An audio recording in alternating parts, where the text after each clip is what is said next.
আসসালামু আলাইকুম। Hi everyone, welcome back to my channel Alam Fatema's কিচেনে। আজকে আপনাদের সঙ্গে আমি মেথি শাক ভাজি করব, সেটাই শেয়ার করব। আজকে এখানে চার মুঠা মেথি শাক নিয়ে আসছি আজকে। এর ভিতরে একটু সামান্য আলু দিব, আলু দিয়ে তারপর এটা রান্না হবে। তাহলে ভিডিওটির সঙ্গে থাকুন। এখানে শাকটা আমি পরিষ্কার করে ধুয়ে নিছি। এখানে আলু কুচি করছি। আলুটা মেথি শাক একটু তিতা হয়, তাহলে বাচ্চারা খেতে পারবে না, এই জন্য আলু দিব। এখানে আলু ছোট ছোট করে কেটে নিচ্ছি। একটা টমেটো কুচি দিচ্ছি, কাঁচামরিচ কুচি, রসুন কুচি, পেঁয়াজ কুচি আর তেলে কয়েকটা শুকনো মরিচ তেলে দিব। তাহলে চলো রান্নাতে ফিরে যাই। এখানে একটা প্যান গরম দিছি, এখন গরম হয়ে গেছে। আমি এখানে কিছু তেল দিয়ে দিব। তেল দিয়ে দিলাম।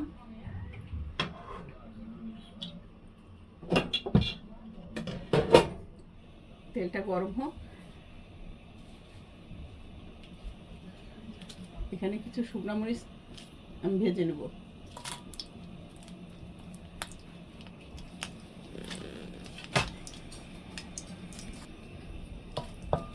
এই মরিচটা আমি তুলে রাখবো।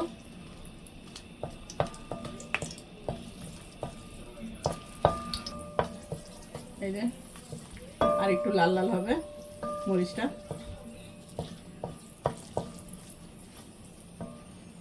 বন্ধুরা, এখন আমি আলুটা একটু ভেজে নেব।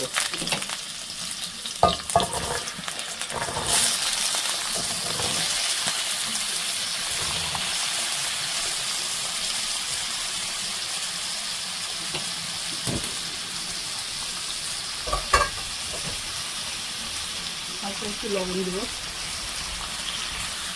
এখানে একটু সামান্য লবণ দিয়ে দিলাম।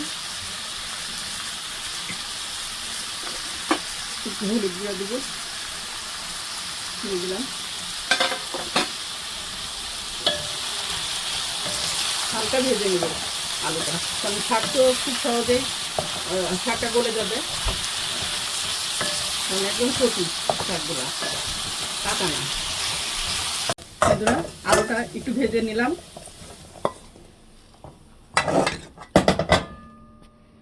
এখন আমি পেঁয়াজ কুচি দিয়ে দিব।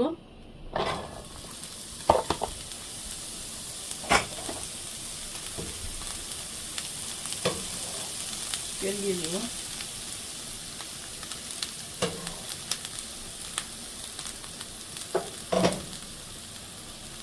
লবণ দিব, লবণটাও দিয়ে দিলাম। লাগলে পরে আবার দিব।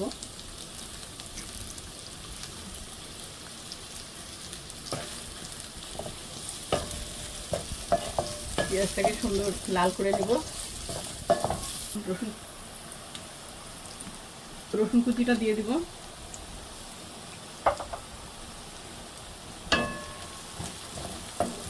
তারপরে আবার এতে আমি টমেটোগুলো দিব কিছুক্ষণের মধ্যে। এখন বন্ধুরা টমেটোটা দিয়ে দেবো আমি। টমেটো দিলে একটু ভালো লাগবে। সেই সঙ্গে আমি কাঁচামরিচটাও দিয়ে দিব।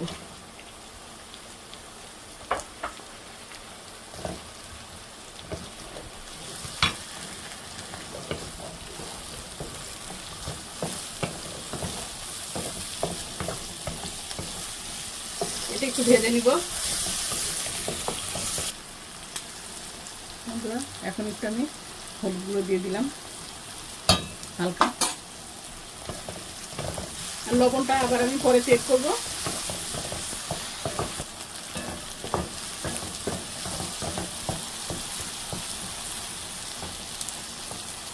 এখন আমি শাকটা দিব।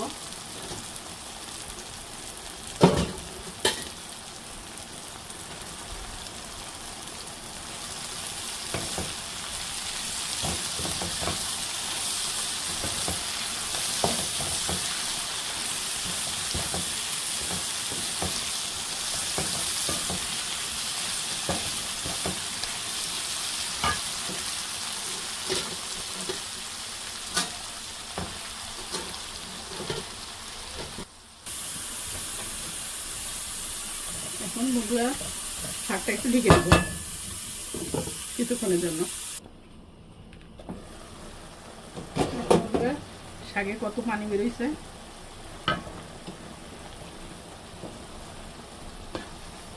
প্রচুর পানি। এখন আর শাকটা ঢেকে দেবো না, দেখলে মেথি শাক একটু তিতা হয়, এখন দেখলে আরো বেশি তিতা লাগবে আর কালারটাও থাকবে না, এই জন্য আমি এখন আর দিচ্ছি না।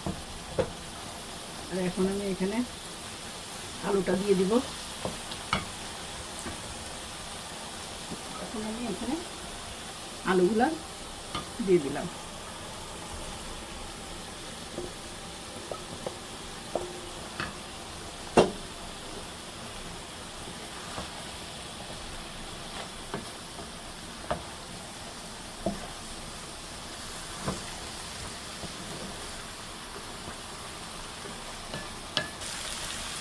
বন্ধুরা আমার এই শাক মেথি শাক রান্নাটা হয়ে গেল। তোমরা এভাবে শাকটা রান্না করে দেখো, অনেক মজা। তাহলে আমার ভিডিওটি ভালো লাগলে লাইক, কমেন্ট, সাবস্ক্রাইব করবা। আজকে পর্যন্ত, আল্লাহ হাফেজ।